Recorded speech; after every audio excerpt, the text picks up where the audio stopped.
I'm here in Lugano, Switzerland at the 2014 3D Body Scanners Conference, and this is a really quick screencast of the presentation I gave yesterday about how we find the centre of the human waist.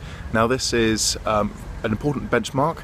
It's not the narrowest point, but it's the very centre of where the waist region is. So if we know this, we can start talking about other measurements in relation to one another. So for product development and drive manufacture forward, it's a really great development. So I hope you enjoy it, and if you ever get a chance to visit Lugano, it's absolutely beautiful. As you can see behind me, we're basically in Italy.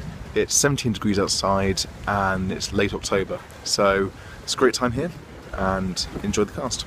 So this presentation today is looking at defining the height of the waist in a way which many different disciplines and many different people working in different areas can have one measurement at least which they can all agree on is useful, is relative, and they can say works for both systems. Now, we'll go into more of the problem in a second, and you'll learn why this is such an important area of research. Before we start, I want to say thank you to all my colleagues here at the University of Manchester and at Manchester Metropolitan University who made this possible.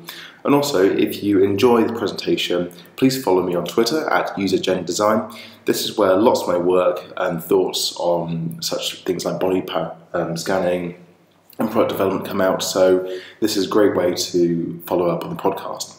So let's find out more about what the presentation is about and the problem. Now, the waist is a very important measurement for made-to-order clothing. So that is, think about when you go into your tailor, taking measurements around you and producing a garment that's just for you. It's a very important measurement for the product development process, and applied in pattern construction as an incredibly vital area. As a region and measurement, it's important for cultural, social and global issues. Which may sound far-fetched, but if you look at these images here, you can see that the waist is a very, very defined, very important and central part of the body, especially on female clothing, is where lower garments hang from, and it shapes the upper part of the garment. So very important whether you are getting married, going to an event, or downhill skiing. The way we measure the waist is very, very it varies a lot.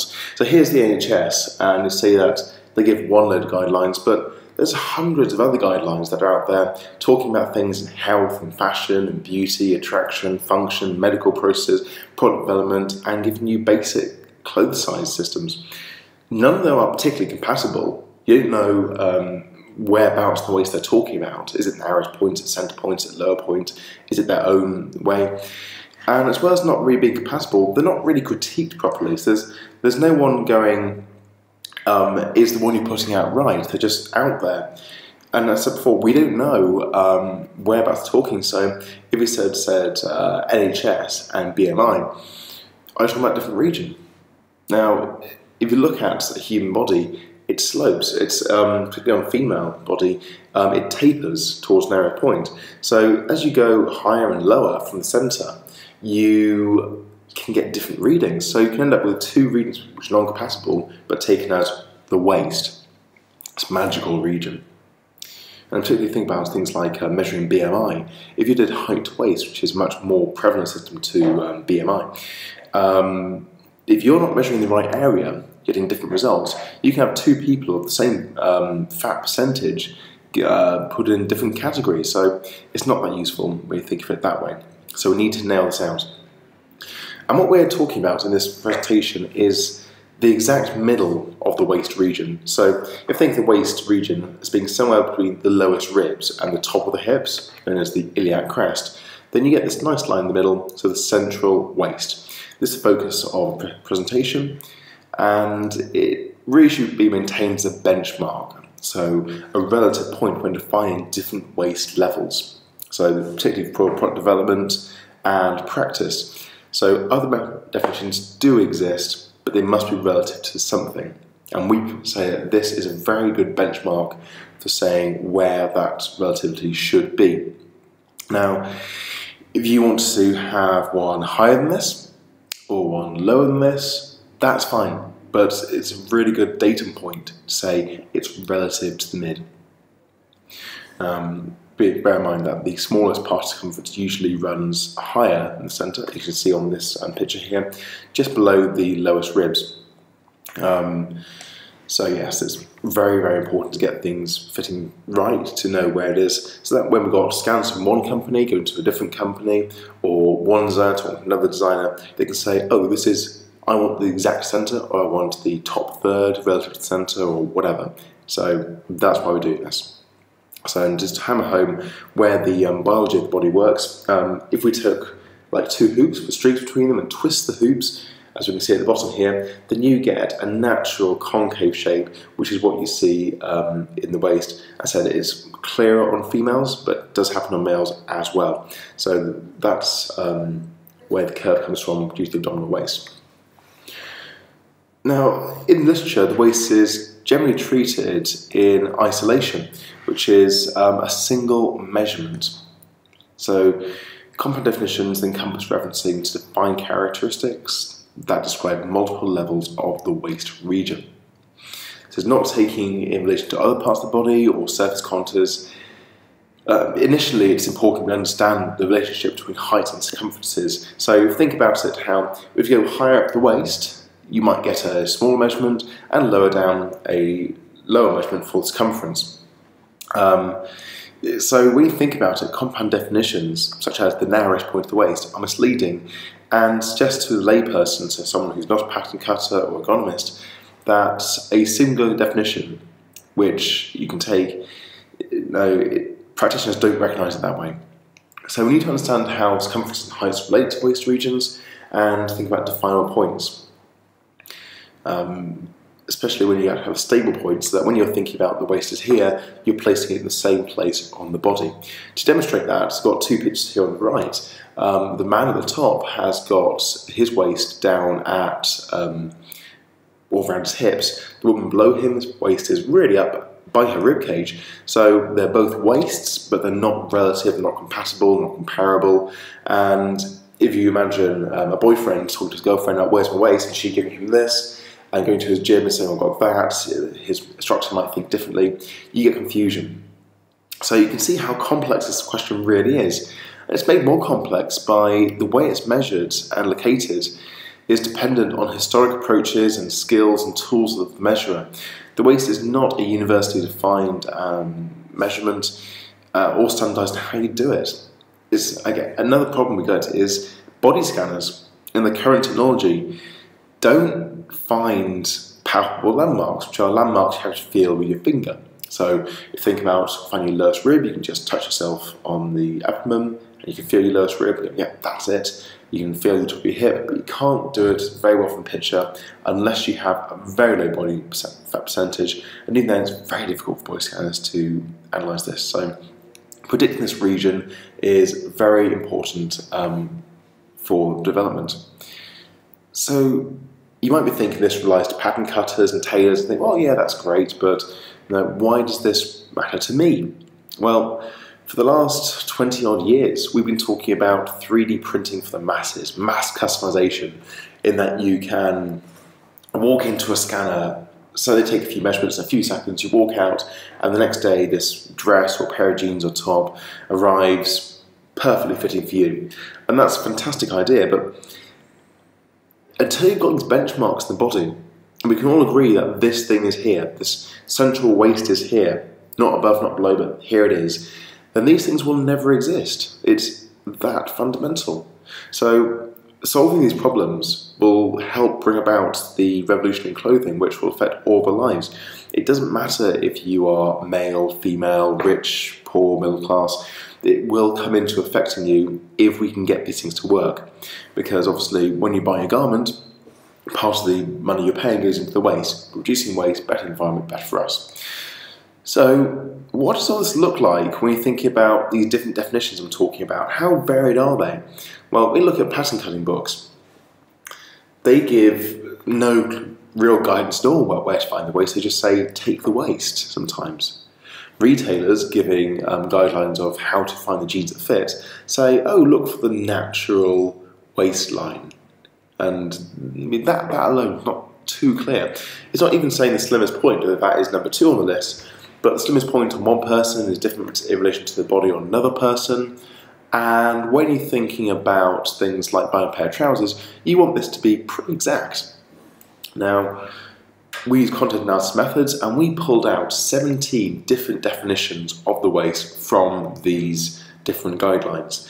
Now, looking at this, you might go, not really too sure what this means. I can't really understand how these are different. So we took out some scans from our data set, which completely anonymized, and you can see that it's like a band around the waist of different measurements rather than a clear defined things. So this really does show that we're talking about different things, and we need to start standardizing this. We need to start saying this is where things are. Interesting point, woman on the top right, the top yellow circle is pretty much just under her bust. That's definitely not where her rib cage ends. That's above her end of rib cage, not the waist region at all. And the woman on the bottom left, we can see that one of her lowest measurements might actually be going onto the hip itself. So we are not talking about waist definitions in all of these. So they're not all helpful, and we really need a solid, useful benchmark with a low standard deviation that can predict where the centre of this region is to help product development and the like. In the paper, which is linked to below this document, we talk about these 4 research questions in detail. Without sort of making this more complex, I include as many of these as we can within the presentation, but without the whole dry going over one by one. So, without further ado, let's go and look at the methods. How do we investigate this? We took 106 females over a 1-year period and scanned them with a TC² body scanner. And this is a fantastic body scanner. You see it all over the world in applications. It's a state-of-the-art bit of tool. The heights were recorded with a Harpenden anthropometer to a tolerance of plus or minus 1 millimeter. And the lowest palpable rib and the iliac crest, so the top of the hips and lower of the rib cage, they're measured by hand by an experienced ergonomist, again with a really good tolerance. And within body scanning areas, that's a fantastic way of doing it. So looking at descriptive statistics, we'll see that the age range was pretty good for our sample. We had between 18-year-olds and 71-year-olds, a mean age around 28, with standard deviations of plus or minus 10.76, so it's a good representative sample of the population, although more older people would be useful. Again, the heights, when you look at between 154 and 178, with a mean of 165, we can see that for a female population, it is quite representative of the UK. And with the weights, we had quite a good representation. We'll see on this chart on the left that we had from extremely slim to obese participants, but you will see that we have less overweight to obese participants than would be proportional of the UK population. However, we've got a good healthy population, so this is a useful way to start looking for a benchmark and moving forward. So what are the results? What did we find? So to start with, think about the length of the waist region. So we're talking about it as an area. How big is it? Now remember, it's between the lowest rib and the top of the hips, and we can see here the greatest length on the top and the lowest length at the bottom. Now it's worth bearing in mind that as women in particular get older, the rib cage does descend, and in some cases does completely collapse onto the hips. But in this case, it hasn't happened. We've got a good range of areas. The iliac crest has been located to be about 63% of the person's height, and the lowest palpable rib, you're looking at about 69% of the height. So there's a good bit of data there with some mean lengths. It's about 6.92 centimeters in length, but it does vary. We'll see here from 2.4 to 13.4, so good bit of variance there. But there is a clear relationship between the limits of the central waist region and the overall height.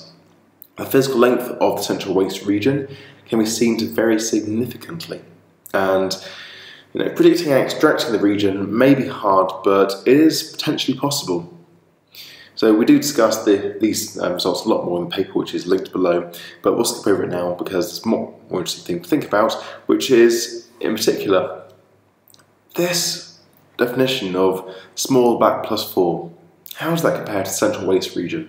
Is it really that useful? Now, you'll find this definition all over the place in body scanning manuals, but when you think about the variation of body waists, you come to see that the smaller back plus any height will fit a certain group very well, but it won't fit everyone perfectly. So it's not really a logical starting point, and it's made worse by the fact that the smaller the back is not a particularly well-defined region either. Different disciplines, different historical practices, different measuring methods will place the smaller back in a different location. So you can have two people measuring the same person getting different results. So this adds to the variation in what you're talking about. But we look at the smaller back and we see that there's a significant difference from this small back plus 4 to the central waist point, which is directly between the ribs and the hip. So there's potential conflict between the data required to drive product development and standardization of the waist placement. Now, bear in mind, we're not looking for the smallest part, we're looking for the middle. So if plus 4 does not locate the middle very well on people, what about other definitions? Can we find a better one, so a plus X? Now we can look at this and we can see that the red is where the definitions we use, so is where the smaller back, waist is below the smaller back, and the grey is above the smaller back. So really high the variation in our sample here. Anything I say is plus 4, you're kicking around in this ballpark, which is not the best, most useful one to see. So we looked at all definitions, all 17, and said which definition places it most accurately to the central waist region. It's waist definition 9, smaller back plus 2 centimeters. So it's the most accurate way to place it, and it's the largest sample. So it's out of all 17 definitions, going for the smaller back and up 2 centimeters is the best one for that point. Plus 4 centimeters does not work. Now, also you've got to remember that we've got such variation here.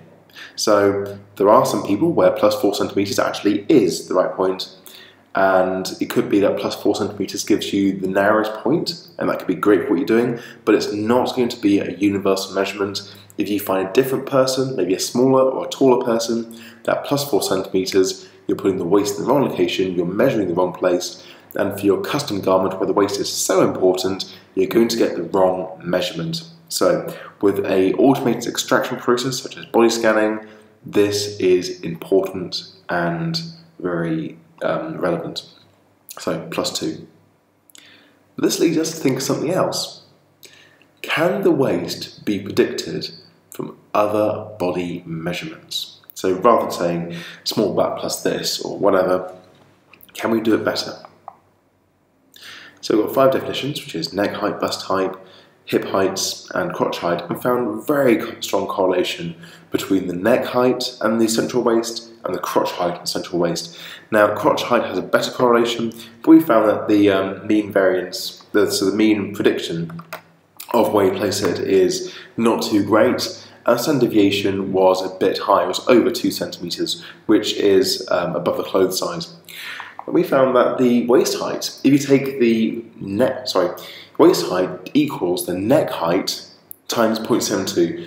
Very simply, that is your central waist appears, on average, 72% up from the ground, between the ground and the neck. So, as a predictor, it's pretty good. That's giving a good solid predictor. The mean variance is 0. Standard deviation is 1.9 centimeters. About a clothes size, but it's not too bad. But we have to wonder, is this thing any good? Should we be worrying about this? I mean, which measurement should we really be thinking about? Just said that the neck height is 0.72 equals the waist. And remember before, small back plus 2, the best definition after 17 that we extracted from manuals and pattern books doesn't give as good as mean. That can be adjusted for very simply, but the standard deviation is much higher. It's over ½ centimeter higher. you're more than a clothes size difference. That's not that great. So you would think that this is the king and we can get rid of that one. But there's a little bit more to the story than this. We take out the variation of legs, look at the torso length, and the waist, the central waist, appears at 41% up the torso, taking the torso from the crotch to the neck. We've got, again, a great mean variance, so predicting it on average is spot on, but our standard deviation is much lower, and that is very important. Standard deviation is about ½ a centimetre lower. Now, if you think about what we had before, about the small back plus 2 centimetres, we're talking about a whole half a clothes size in prediction capabilities between the torso length and small back plus 4, which is easier to extract, it's less equivocal, so it's easy to say that this is the best way to predict the centre of the waist in a body scanner when you haven't got somebody to come out as a trained tailor to locate body landmarks and so forth. Now, that's also very important when you think about you might never have contact with a person, maybe given a data set of lots of people and saying work out things, and this is a way to extract that one measurement. Now, as I said before, we're not including gender, age or ethnicity, all of which have different factors on the waist placement and ratios. It's very well understood from ergonomics. So we will carry on our work and we'll be looking to take this standard deviation down, maybe even to 1 centimetre, maybe below. We're not too sure yet, but as soon as we've got there, we will be advancing this, publishing this in journals with more advanced calculations. But straight away, from a very simple analysis, we have got a much more accurate way of predicting the benchmark of the waist, and that benchmark is the centre of the waist. From there, you can go on and you can say it's this much above, this much below, percentages and so forth, but we have found it. So, in conclusion, as product developers, we need an accepted benchmark for the waist. We need to think about small back plus any figure, even 2, as being a bad predictor of the central waist region, or any point in the waist for product development due to human variation. It's not a suitable way forward. Compound definitions of the waist are misleading, and the best way to do it is calculating the central point you're looking for from the torso length. And this is a great benchmark to establish and to carry forward. What happens next? For further research, we'll be defining how different heights affect the circumference. So if we go up a bit from the waist, well, how does circumference vary? So we'll be able to think about a channel of stability rather than a single line of benchmark. So we're looking at how these different circumferences and definitions can influence product development, and we'll be producing more advanced mathematical relations to the body to allow the practitioner, the researcher, or anyone interested in this area to predict and extract with very high tolerance the central waist, maybe the iliac crest, hips, and all the measures we need. And more importantly, going forward, one researcher can talk to someone else the other side of the world in a different discipline, using different equipment, and speak a common language, allowing data sets to be used in comparison to each other in ways they cannot currently be done. So this is very exciting research, and I hope you enjoyed it. I hope you found it interesting. So thank you once again to my colleagues at the University of Manchester and my colleagues at Manchester Metropolitan University. Follow me on Use Gen Design. I look forward to seeing you next time.